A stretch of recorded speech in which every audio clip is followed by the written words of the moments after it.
Today, we are doing a deep dive into the 2026 CPC exam, what it is, who it's for, what you need to bring, how long it is, what's changed since 2025. And yes, we're also going to talk about should you use ebooks or paper books and how to pick what works best for you. So, if you are planning to take the CPC in 2026 or you've been thinking about it for a while, watch this video because I'm going to walk you through all of the major things that you need to know step by step. By the way, if you're new here, hey, I'm Victoria. I'm a medical coder, auditor, educator, and content creator. And on my channel, I provide tips, tricks, and tutorials to help you be successful in a medical coding career. Today's video is sponsored by Preppy, but more on them in just a minute. CPC stands for Certified Professional Coder. It's one of the most widely recognized coding certifications in the US for professional fee coding. The exam is designed to make sure that you have competency in reading and interpreting medical documentation, applying ICD-10-CM, CPT, and HCPCS Level 2 codes, and not just applying the codes or looking them up, but really understanding the different guidelines, the different rules as far as payer compliance. Make sure that you can code services that are surgeries, E&M services, radiology, pathology, anesthesia, looking at the operative reports, different clinical scenarios, and assigning the right codes, the right modifiers, putting them in the right place on a claim form, and following rules like the NCCI edits. It's the exam that most people start with when they're entering into the field because it opens a lot of doors for positions like profi coder, coding coordinator, coding specialist, multi-specialty coder, general surgery coder, denials management specialist, physician office coder, and all kinds of revenue cycle roles and things that can eventually lead to positions like auditing or education. The CPC tends to be people's foundational or even launch pad certification. And one of the best things about the CPC is there really aren't any formal prerequisites. You don't need prior experience. You don't need a college degree. You don't need medical background. Technically speaking, anyone who wants to can just pay the membership fees to the AAPC and the exam fee and take the exam. Training is what makes the difference.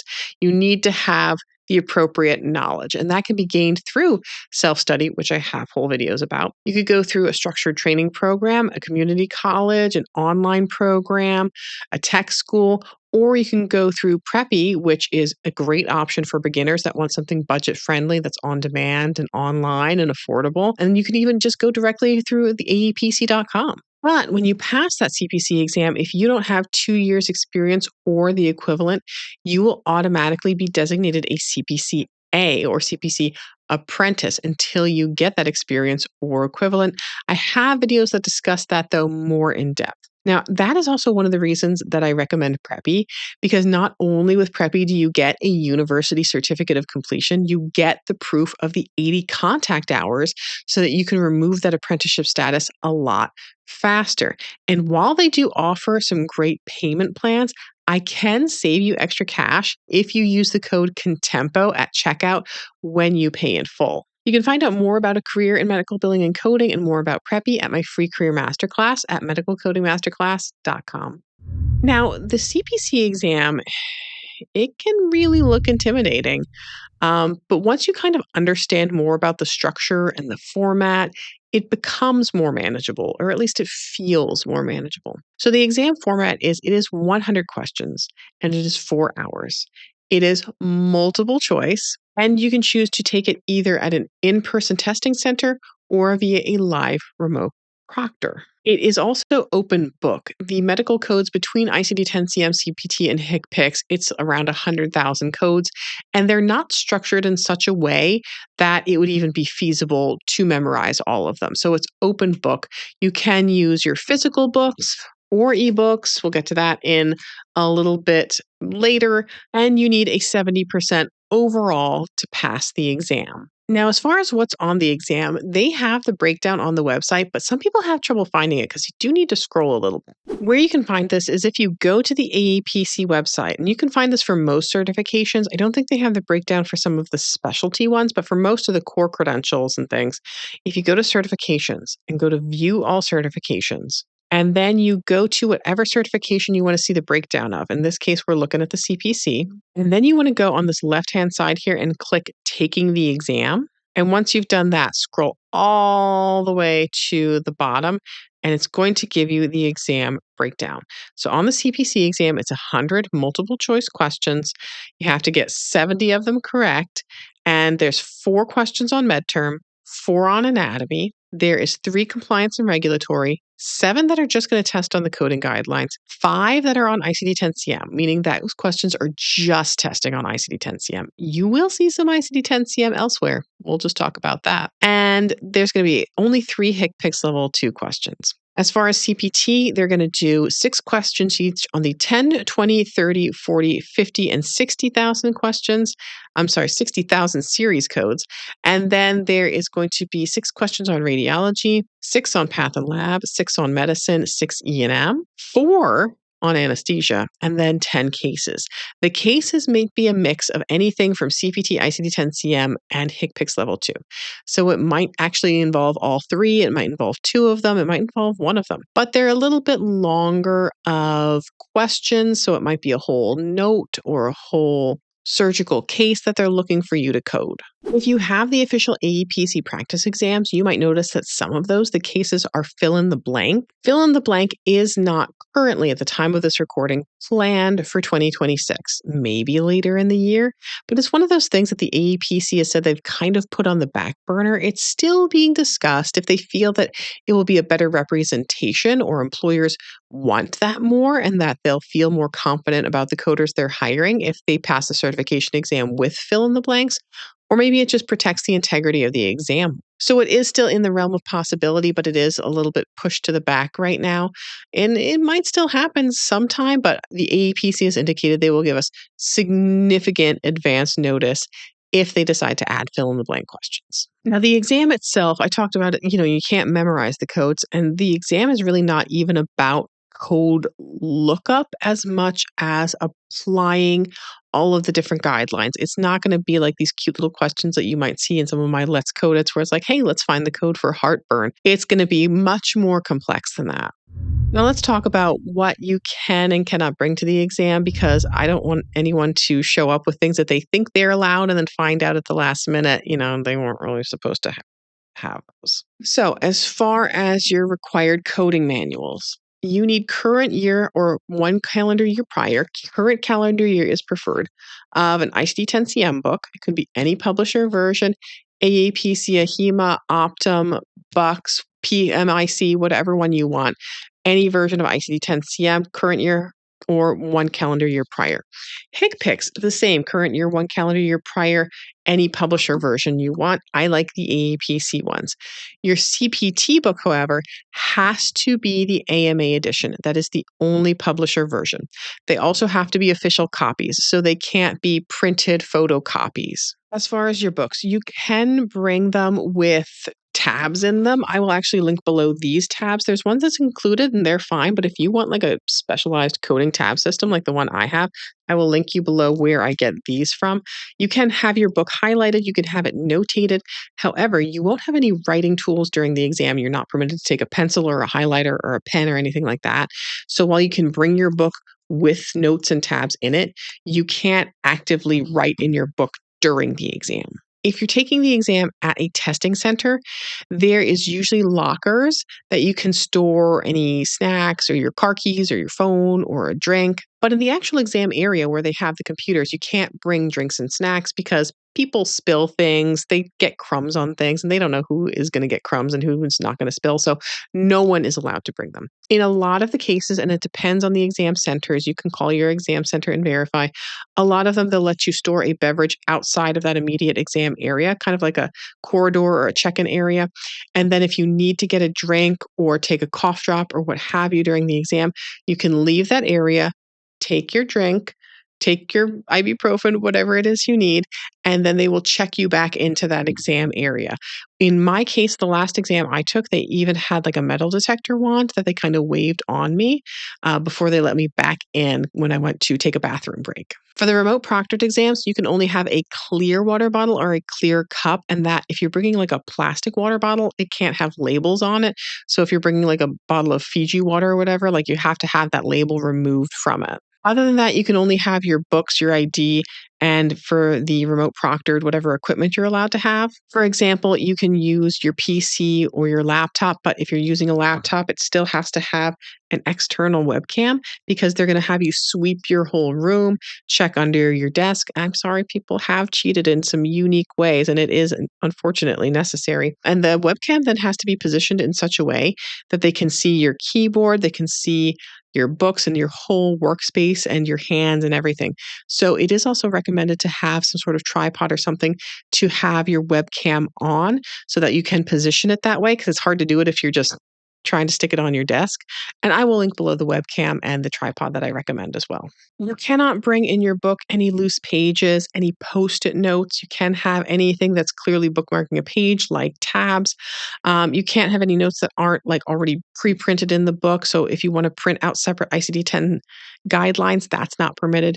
You can't bring your phone. You can't bring a smartwatch or anything that really has an on-off switch. Now, if you want to use eBooks, you have to select that at the time you redeem your exam voucher. They're going to give you that option, and you have up to 48 hours prior to the exam to switch it if you want to flip-flop between eBooks or the physical printed books.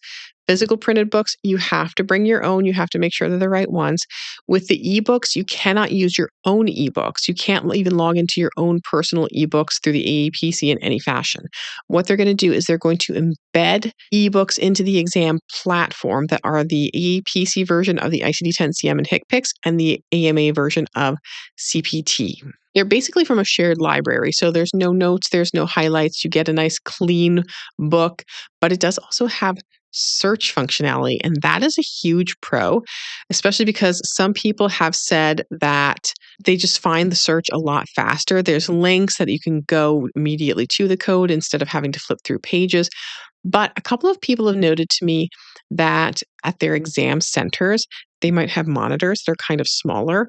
And when they have that, it makes the ebook print look very, very tiny. And I have also occasionally heard people say that if they're in an area where the internet connection is not super great, that there might be a little bit of a lag then using the ebooks. So it really is a personal decision whether you want to use print books or ebooks. There's not one that's like inherently better than the other, or you don't get a easier version of the exam if you use one or the other. So it really doesn't increase your chances of passing if you use one or the other. It really comes down though to your personal preference and what you're comfortable with. Now you have 4 hours for the exam, but it goes pretty fast. What I personally recommend is you can skip questions. Some people want to go to the end and do the case studies at the end first, so you can skip all of them. But the problem with that is you have to be very careful because the platform has this button in the bottom right-hand corner that says like next question. And when you get to the last question, it just changes on you and says submit exam. And if you accidentally hit submit exam, that's it. You can't go back in and change anything. So what I recommend more than just skipping to the cases at the end and doing that first is just go through it in order. And if you get to something that has like multiple CPT codes or it's in a category that you're like, oh, I know I can tell this isn't my strong suit and it's going to take me more than a couple of minutes, you can flag that and come back to it later.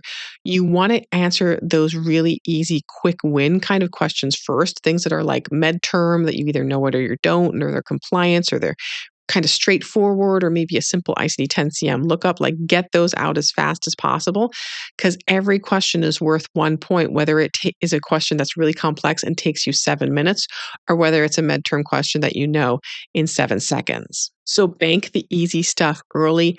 Come back to the big ones later on. There is a section, if you go on the right hand of the exam, if you have all that navigation open that says contents, when you click on the contents, it will show you all the different sections of the exam and which questions you have flagged, and you can click right on them and go back to those flagged questions.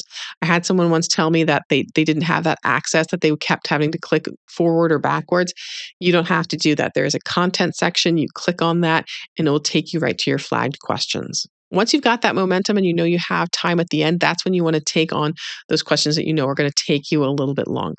You can also still use process of elimination. The questions, they're not going to be numbered or lettered, so it's not going to be A, B, C, D. It's going to be 1, 2, 3, 4. But you can have a notepad that's opened digitally, so you can take notes there. So you could write in there 1, 2, 3, 4. And then the first answer that you have there, you can write some notes. Like maybe if you just are eliminating it, you can put an X. Or if you want to write a note, like maybe it's modifier 51 exempt and that question has a modifier 51 on it, you can make a little note and put it on there. A lot of times the way it's structured is there's one answer that's like you can tell is totally wrong. There's one that's wrong, but kind of sneakily so. And then two that are like super close, like maybe a digit or two are different, or one has a modifier and one doesn't. But on average, you only have about 2.4 minutes per question. So try not to get stuck, because if you get stuck, you're going to get panicked. Panic is going to make you to second guess yourself. Second guessing yourself can mean wrong answers getting selected. And that's just sadness. Now, as far as what's changed from 2025 to 2026, honestly, structurally, not a lot. There's been some ICD 10-CM guideline changes and, of course, some new revised and deleted codes. Check your CPT book to see what's deleted. Check to see if you are an AEPC student, you have access to Codify. They should have listings of the codes that have changed from 2025 to 2026 in there. If you have different encoders, they will have them available as well, usually. You can check your local chapters. Oftentimes, speakers like Ruby Woodward are doing presentations on the code changes every single year to multiple chapters. And the AEPC really just kind of goes through their test bank every year. For the CPC exam, they pull 100 questions at random, but the exam bank is like 1,000 plus questions. So they just go through the exam bank, and whatever has to be updated, they will update. So if a code changed or needs an additional character or was deleted, they'll tweak those, but it's not like they're looking to intentionally create hundreds of new questions exclusively on whatever maybe new codes we have in 2026. So as far as kind of choosing, we have some choices with the CPC exam. We have physical books versus paper books. Choose the physical books if that feels more natural to you. You love having the notes. You need those highlights. You want to have it formatted in the way that feels comfortable to you. You like it visually. You like having that tactile feel of the book. But ebooks might be better if you can't afford new updated books, or you learn better digitally. You like those search functions. You like to be able to find things quickly. And maybe you're like, I'm worried that I'll leave my books at home. And again, it has to be one or the other and not both. So you can't bring your paper books and think, oh, well, the ebooks will be embedded in the exam. I can verify for you. I've tried that. It doesn't work. And if you select the ebooks, you can't like also bring your paper books. And then we have to choose, the live remote proctor versus in person. The in person exam centers, I personally think they're great. Some people have said their exam centers are not nice. Some people don't have exam centers near them. I've had a great experience, but others, they might have the tiny monitors or something. And with the in person exams, it's not just medical coders taking exams. There's other people from all different careers and industries taking different certification exams. So you have to consider that some people might be taking exams where they have headphones on and they can listen to things, and there's just going to be a mix of people. It might give certain people anxiety. But with the live remote proctor, you do take on a lot of responsibility for making sure that you have the right setup. You have to do sweeps of your room. You have to make sure that it's clear, that windows are covered. It's very, very strict. But no matter what, just kind of knowing about things going in can help ease some of that exam day anxiety. So I hope this helped you out with understanding the different concepts that you need to know to be prepared for the CPC exam. If you need some concept preparation on things that are coding scenarios, I have a whole video on the top missed concepts for the CPC exam. But this was just to kind of let you know about the books versus ebooks, what kind of things to expect. If you want videos on study strategies or live exam walkthroughs, or you're like, hey, Victoria, I think you missed some burning questions that I have, definitely let me know in the comments. Otherwise, I will see you guys in the next video. And until then, just keep on coding on.